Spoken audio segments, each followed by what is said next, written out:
So welcome back to Truth Testimonies. My name's Franklin Baxter. I believe in God. I do believe that Jesus is the truth, the light, and the way.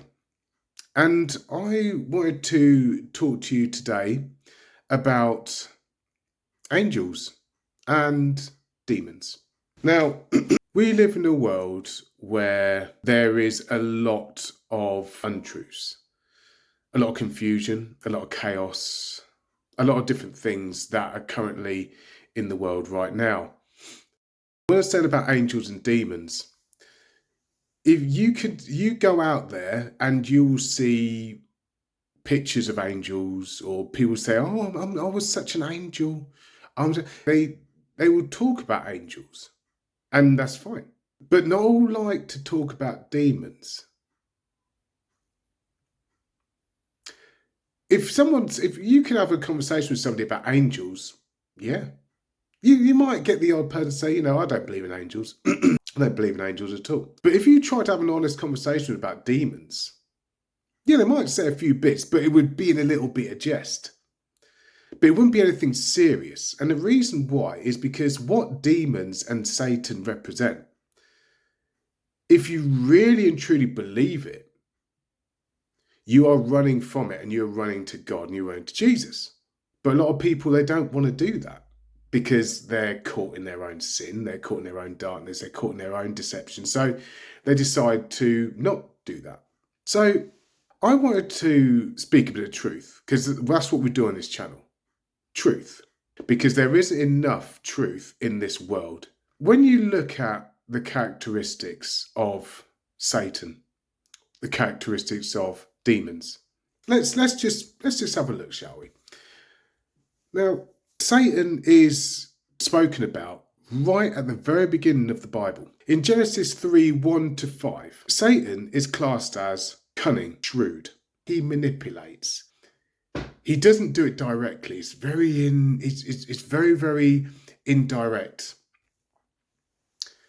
As Satan said to Adam and Eve, has God indeed said, "You shall not eat of every tree of the garden"? Now, he didn't directly say that you shouldn't. He didn't say, God said that you should do that, but I said that. No. What he did was, he did it in a way, in a tone, to say to Adam and Eve, casting a bit of doubt on whether or not that was what they actually meant. Now, because Adam and Eve didn't ask questions, which the majority of us don't anymore, they just did it. Because I thought, oh yeah, maybe he didn't say that. Well, in that case, then it should be all right then. We live in a world where deceit is rampant.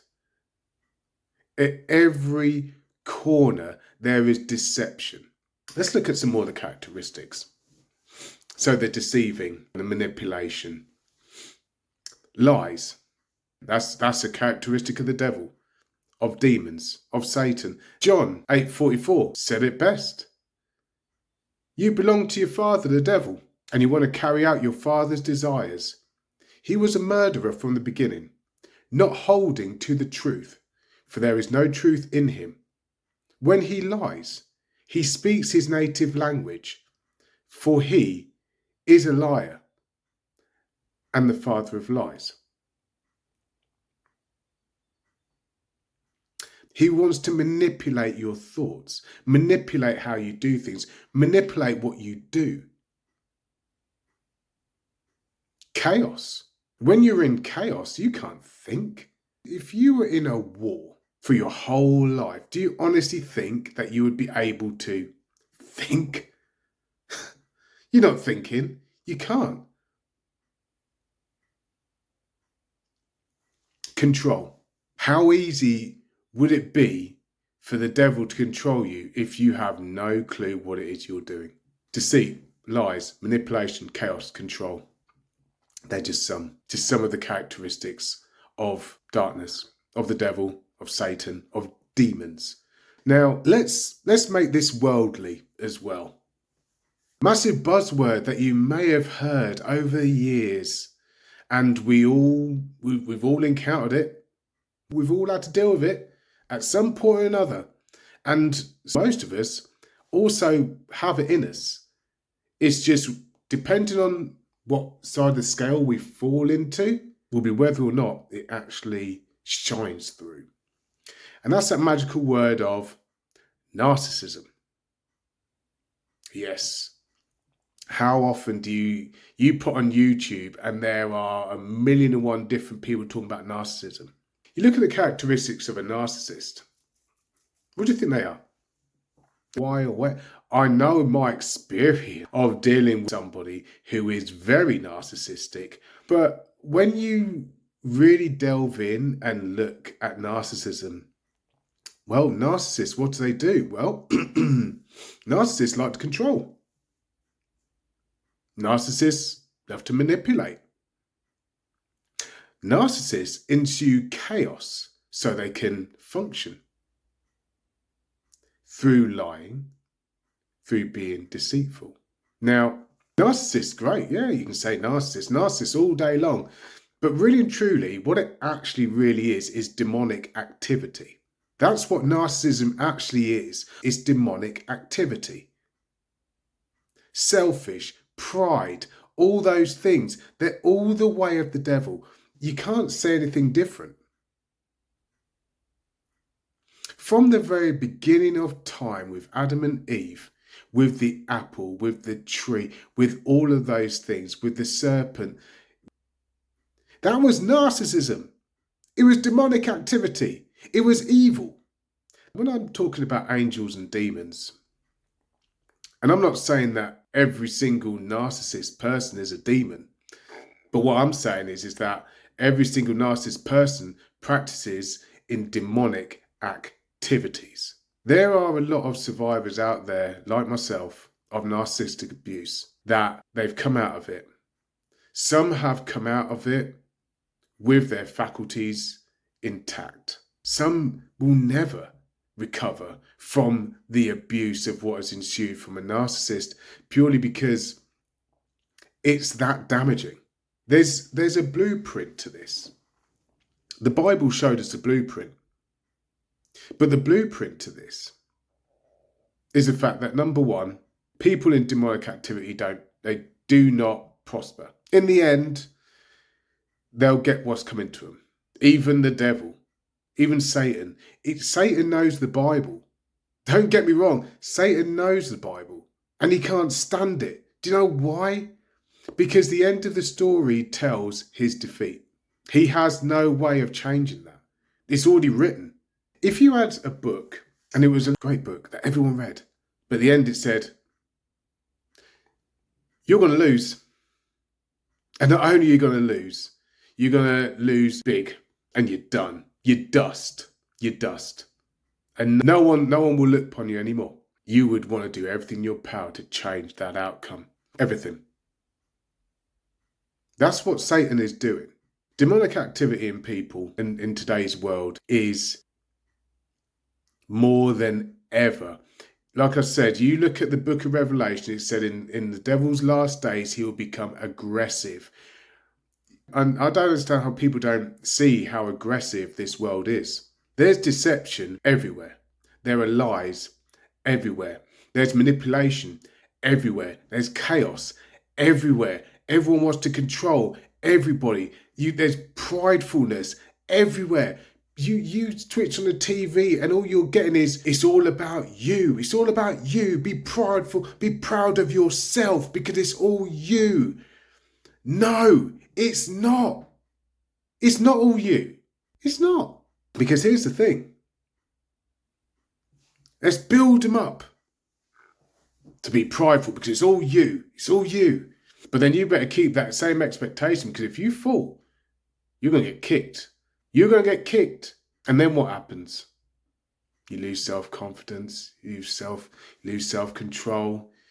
You then start doubting yourself. You then feel low. You then start wondering whether or not you're good enough. And then before you know it, you're depressed. You're lost. You don't know what to go. You don't know what to do. You start turning to other idols. When I mean idols, I mean other things to worship, whether it be drugs, whether it be drink, whether it be partying, friends, things that aren't actually going to help you. They're not going to actually help you. All they're going to do is enforce it more, because then you're going with other lost people. When I'm looking at what goes on in today's society, in today's world, there's too many lost people. There's a reason why mental health is skyrocketing. And the reason for that is because there's too many people that are lost. What is it out there that people who don't have a faith or don't believe in strive for? What keeps them grounded? What is it that maybe keeps them on the right path? And I'm not just talking about being good all the time, not even going to try to say, oh yeah, you have to be good all the time, you have to be good all the time. No, because again, that's an expectation. But when you know the word and we know the truth and we know Jesus, when you know what the difference is, that's the key. Knowing the difference in what's demonic and what's not. Some people know the difference, they don't care. Let me give you a example of today's world. My last video, I spoke about values. I had my values questioned because of what situations had happened or how I'd acted or how I'd been in them situations. There was no finding out of the truth.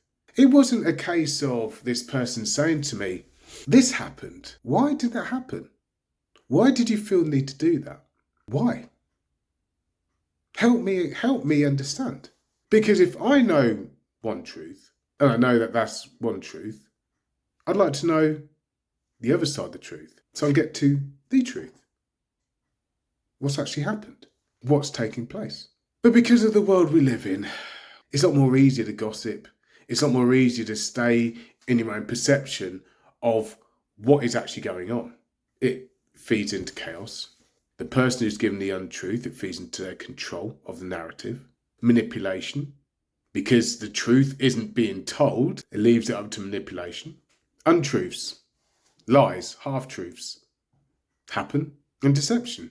Ephesians 6:12 says, for our struggle is not against flesh and blood, but against the rulers, against the powers, against the world forces of this darkness, against the spiritual forces of wickedness in the heavenly places. We are in a spiritual war. You look at this world that we live in. All those things that I've just said are here. What can we do, you might ask? If we are in a spiritual war, if the devil is really and truly attacking us, if we are really and truly there having been thrown from pillar to post and have all this chaos and have all this manipulation and have all these things on television and these people telling us to do these things, what do we do? The Bible told us what to do. Ephesians 6:11, put on the full armour of God, so that you will be able to stand firm against the schemes of the devil. Now, for those of you that don't know what the armour of God is, let me let you know what the armour of God actually is. Described in Ephesians 6:10 to 18. It consists of these 6 items. The belt of truth, the breastplate of righteousness, shoes of the gospel, shield of faith, the helmet of salvation, and the sword of the Spirit. You put on the armour of God.